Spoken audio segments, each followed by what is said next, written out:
Hi, Bob. How are you? Good, Patty. How are you today? I'm doing fine. Good. We're here talking about IGA, of course, and in talking with Scott and his dad. They keep coming back to you're the brains of the deli and the bakery, and you're also the cook and bottle washer and the whole thing for the store. Tell us a little bit about your job.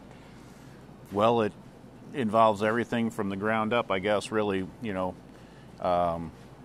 when I started as a baker, and then I started making sandwiches, selling them out of the bakery case, fresh baked bread every day, and then that all evolved into fried chicken and just kind of rolled from there.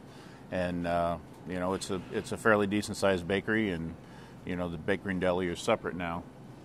So we've come a long ways.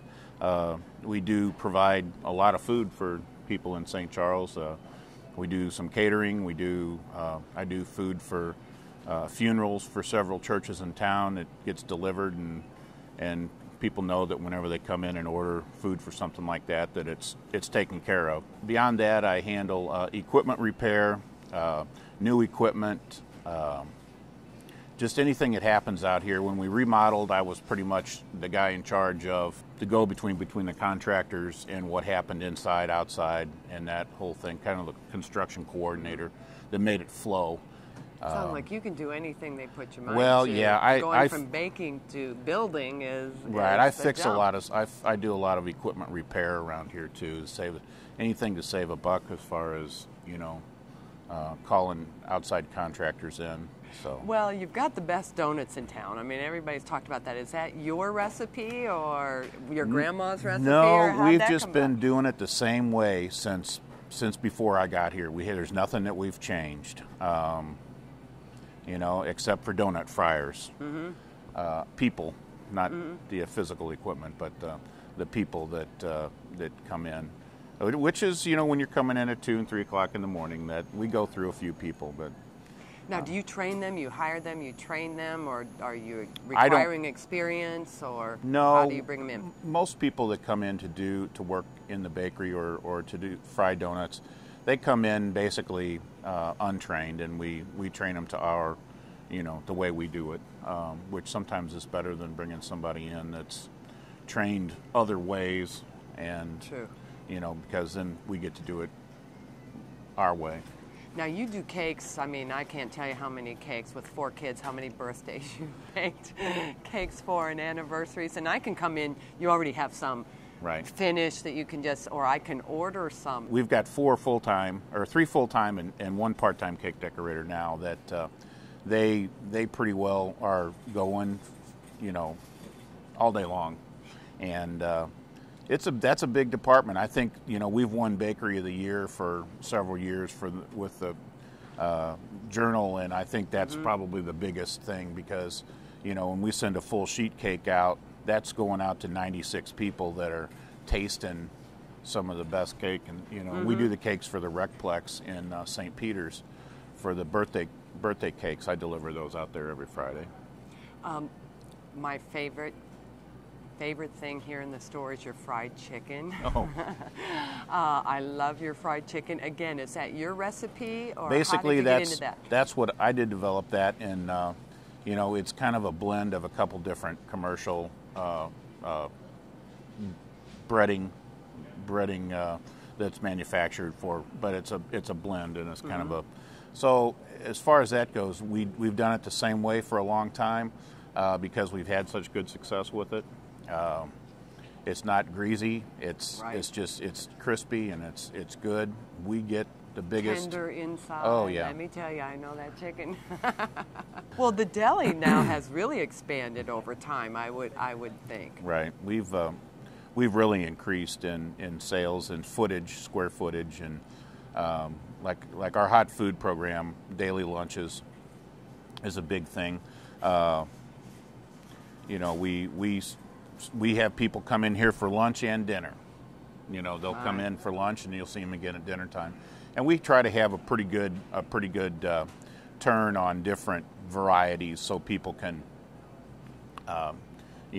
get get various selections throughout the day and the week, and they're not eating the same thing. Because we do, I'm not kidding, we cook breakfast, lunch, and dinner for a lot of people in town here.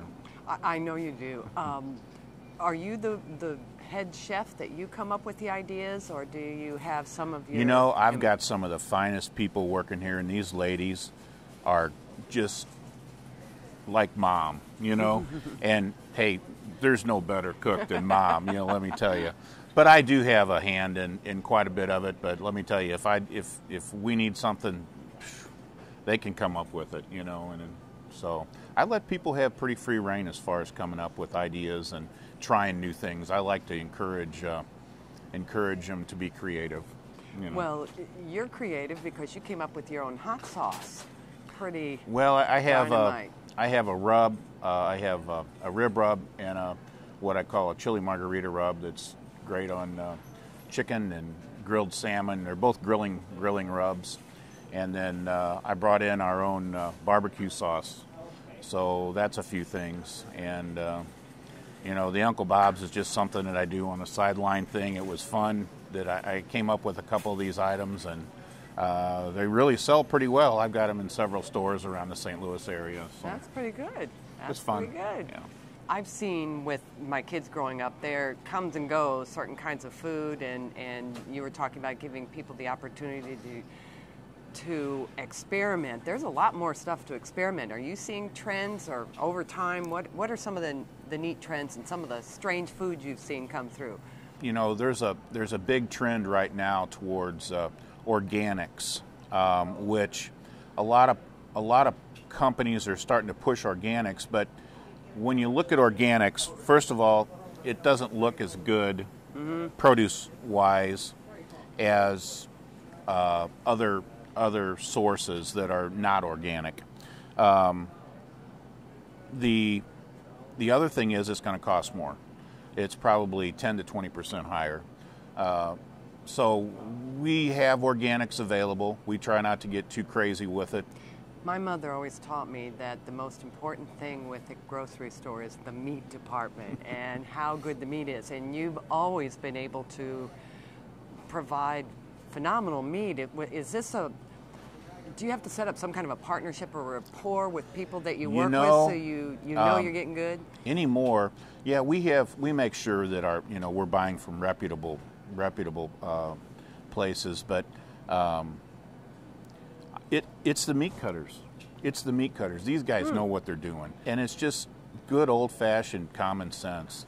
But you can take a box of beef or a box of pork or anything like that, and it's going to be the same as the other guy has. But the way that guy cuts it, that makes a difference. I know it sounds crazy, but it's true. Well, then you have great meat cutters. We do. And you have for a long time. We do, and they're a good bunch of guys.